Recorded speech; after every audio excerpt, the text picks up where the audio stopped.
What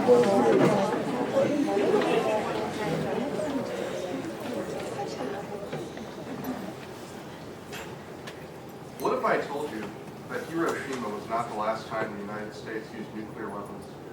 What if I told you that tens of thousands of people across the globe are drinking radioactive water, are eating radioactive food, and are building their homes on nuclear waste?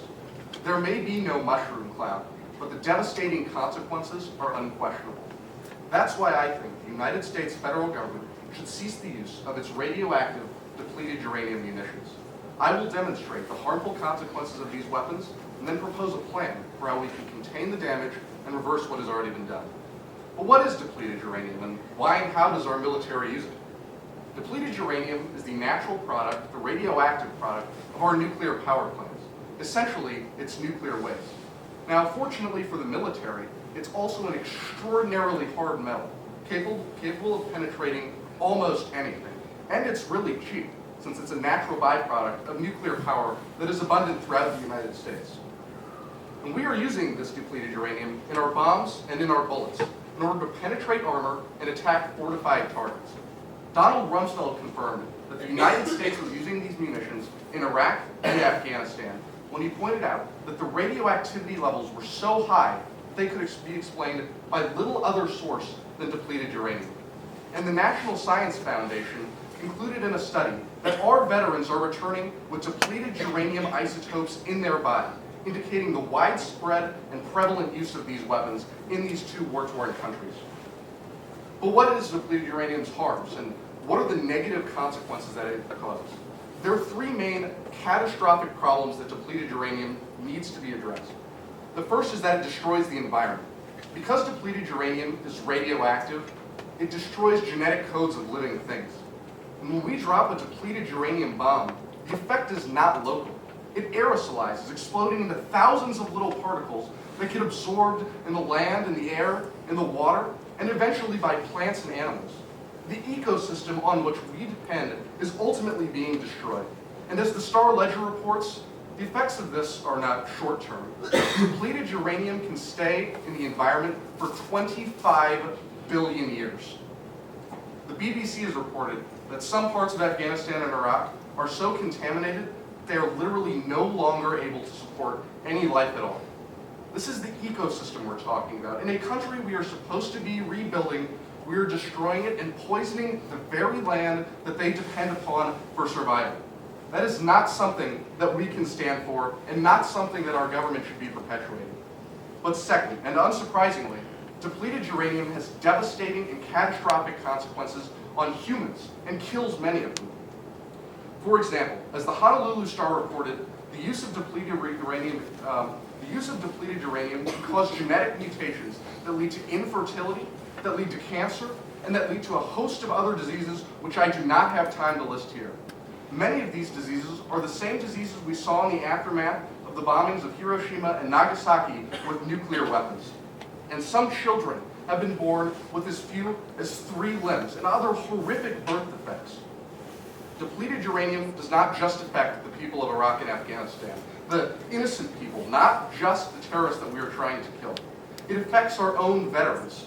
As I stated, they're returning with depleted uranium isotopes in their body, and since they are the ones firing the depleted uranium, often they are the most heavily exposed. These are the people who have pledged their lives to us, the people who have promised to go overseas, put everything at risk, and possibly die to protect our values. And what do? We poison them, and our military uses weapons that will ultimately kill them. These are the casualties of war that you do not see on CNN. These are the casualties of war that are not the horrific war. These are the casualties of war that occur long after the battle is over, long outside the battlefield.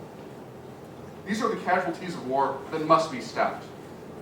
Finally, depleted uranium has a catastrophic impact on international law by undermining several very important international treaties. This is for several reasons. First, the Geneva Protocol and other similar conventions explicitly ban the use of poisonous and radioactive weaponry.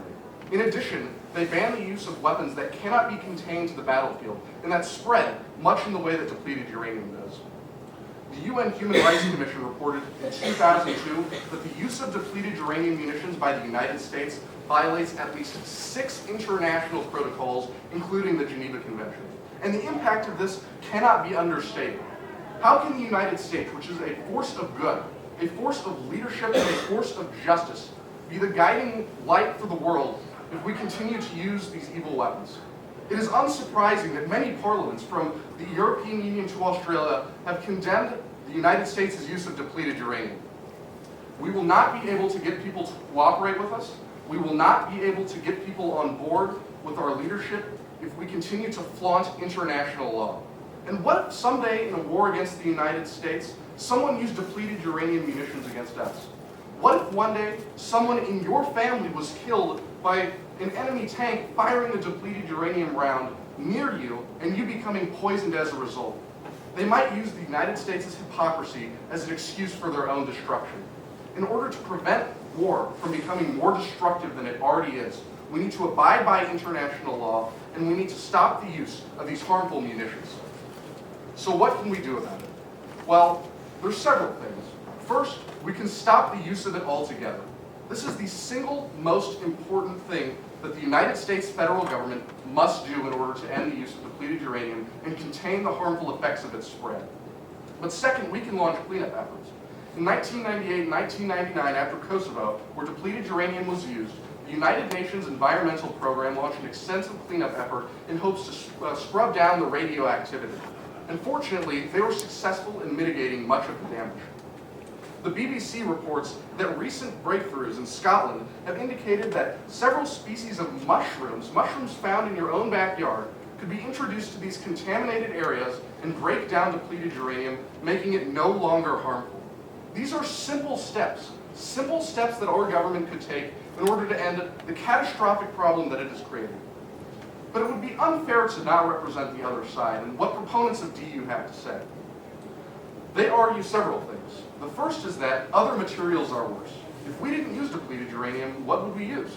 Well, many in the military believe we would use tungsten, which is another heavy metal. It's not quite as hard as DU, and it costs a little bit more, but they believe that is the next best alternative which we could revert to. And they argue that tungsten causes cancer, it's been associated with some levels of environmental problems. And all those things are true. I mean, no matter what we do, we will never be able to stop the truly harmful effects of our bullets. But Professor Yagasaki, a Japanese professor, said that depleted uranium is on par with a nuclear weapon because unlike all these other heavy metals, it is the only one that is radioactive. It is the only one that aerosolizes and spreads throughout the globe and kills people who it does not intend to kill. These other heavy metals may be bad, but there is no way that they will be as bad as depleted uranium. Second, some argue that banning our depleted uranium would be very costly because of the cleanup and elimination and disposal. But it's going to cost less now than later. If we're destroying our ecosystem, if we're destroying our natural resources, and the natural resources, places like Iraq and Afghanistan, we can't easily expect that our economy will be able to sustain itself too much longer. And when our veterans return with these terrible diseases, they spend millions in unnecessary medical costs that could be avoided by this one simple action. Yes, it might cost money for the military to stop using depleted uranium, but it will cost far less now. And moreover, you cannot place a price on human life. You cannot place a price on the poor mother, the poor Iraqi mother who holds her deformed baby just after it was born. Finally, military proponents argue that depleted uranium is key to our ability to wage war effectively. If we do not have depleted uranium, how can we penetrate the hardened armor and hardened tanks that we will no doubt confront? Well, last time I checked, Al-Qaeda doesn't have a whole lot of tanks, and terrorists typically do not roll across the battlefield in heavily armored vehicles. We're not fighting Russia, we're not fighting China, and the wars of the 21st century are likely to be wars against insurgent forces rather than heavy conventional armed conflict like in the past. In conclusion, depleted uranium destroys the environment. It destroys human health and human lives, and it undermines our credibility on the international stage.